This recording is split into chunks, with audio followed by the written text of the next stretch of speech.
Kalau kita bicara soal legenda Tanah Sunda, pasti ada satu nama yang langsung muncul di kepala, ya kan? Prabu Siliwangi. Tapi sosok yang satu ini unik banget. Dia seolah-olah hidup di dua alam. Satu di dunia nyata sejarah, dan satu lagi di dunia legenda yang, wah, penuh mitos. Nah, pertanyaannya sekarang, gimana caranya kita misahin mana yang fakta, mana yang fiksi? Oke, supaya jelas, ayo kita bedah bareng-bareng dua sisi Prabu Siliwangi ini. Siapa dia sebagai pahlawan mitos, dan siapa dia sebagai raja yang tercatat dalam sejarah. Di satu sisi, kita punya cerita soal raja super sakti, penjaga tanah Sunda, yang bahkan katanya bisa berubah jadi harimau putih. Keren ya? Tapi, di sisi lain, kalau kita buka buku sejarah, kita justru menemukan sosok manusia biasa, seorang raja hebat bernama Sri Baduga Maharaja. Jadi, untuk bahasan kali ini, yuk kita coba kesampingkan dulu cerita-cerita mitosnya. Kita bakal fokus ke kisah nyatanya, ke manusianya, Sri Baduga Maharaja. Kita akan coba ungkap cerita asli di balik masa kejayaan dan juga keruntuhannya. Oke, kisah kita dimulai dari masa mudanya. Namanya Sri Baduga, seorang pangeran. Nah, walaupun lahir di istana, hidupnya itu jauh dari kata manja. Justru, dia dibentuk oleh kerja keras, bukan kemewahan. Dia ini bukan tipikal pangeran yang cuma duduk manis di singgasana. Justru sebaliknya, Sri Baduga itu membangun reputasinya dari bawah, dia benar-benar turun langsung ke rakyat. Bayangin, seorang pangeran ikut kerja di sawah. Sikapnya yang super rendah hati inilah yang bikin dia dicintai dan dipercaya banget sama rakyatnya. Nah, dalam perjalanan hidupnya, dia menikah dengan Subang Larang. Dari pernikahan ini, mereka punya 3 anak, Walang Sungsang, Rara Santang, dan Raden Kian Santang. Nah, catat nama-nama ini ya, karena tanpa dia sadari, dinamika keluarganya sendiri inilah yang nanti jadi penentu nasib kerajaannya. Sampailah kita di tahun yang sangat penting, 1482. Ini dia momen puncaknya.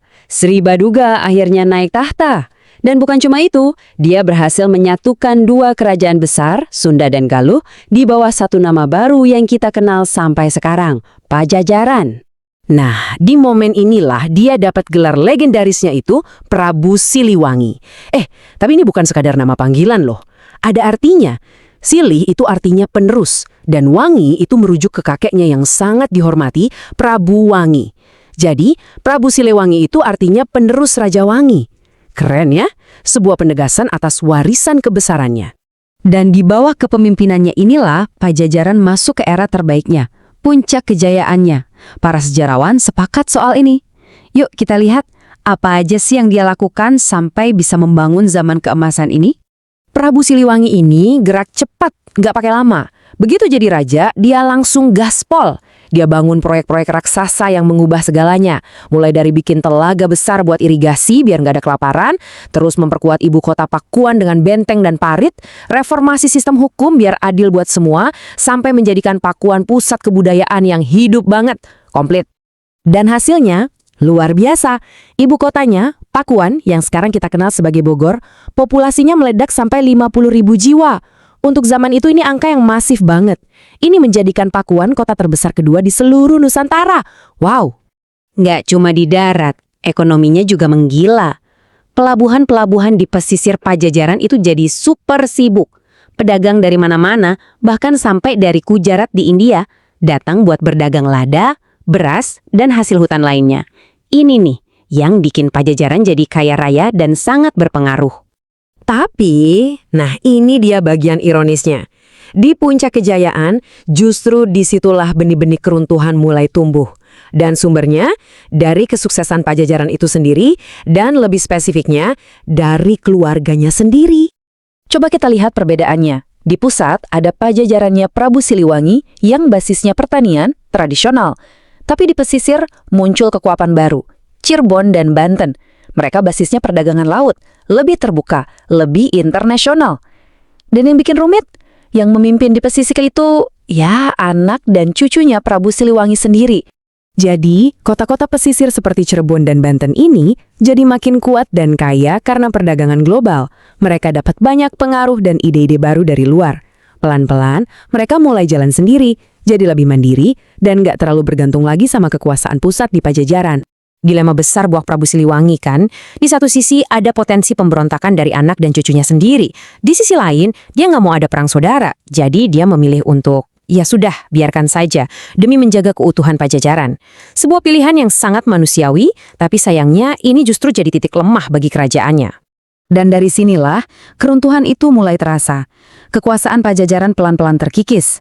Kekayaan dan pengaruh yang tadinya mengalir ke pusat, sekarang banyak tersedot ke kota-kota pesisir yang semakin lama semakin kuat itu. Situasinya makin terjepit, dan Prabu Siliwangi sepertinya mengambil langkah yang agak desperate. Dia mencoba mencari sekutu baru, kekuatan baru di kawasan itu, Portugis. Akhirnya, dibuatlah kesepakatan pada tahun 1522. Intinya, Portugis boleh bangun benteng. Sebagai imbalannya, mereka harus kasih bantuan militer ke Pajajaran. Tapi apa yang terjadi? Aliansi ini gagal total. Janji tinggal janji. Bantuan militer dari Portugis itu nggak pernah datang. Mereka punya agenda sendiri. Akhirnya, Pajajaran ditinggal sendirian dalam posisi yang makin terisolasi dan lemah. Prabu Siliwangi sendiri wafat sekitar tahun 1521 setelah memerintah begitu lama.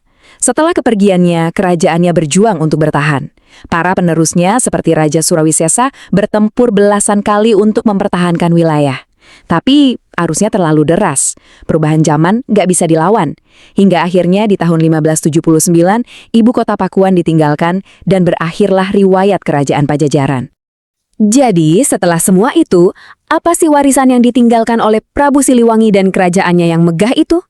Dan yang lebih penting, pelajaran apa yang bisa kita petik dari ceritanya? Tentu, ada peninggalan fisik seperti situs prasasti batu tulis di Bogor. Tapi warisan terbesarnya mungkin bukan itu. Dia meninggalkan sebuah ingatan kolektif tentang zaman keemasan, tentang kemakmuran dan persatuan. Dan yang paling menarik, dia meninggalkan kita sebuah kisah abadi tentang bagaimana kesuksesan seorang pemimpin justru bisa menciptakan kekuatan yang pada akhirnya menantang warisannya sendiri. Kisah Prabu Siliwangi ini pada akhirnya membawa kita pada satu pertanyaan besar untuk direnungkan. Ketika dunia di sekitar kita terus berubah, mana yang sebenarnya lebih penting untuk bertahan hidup? Kekuatan yang kita miliki atau kemampuan kita untuk beradaptasi?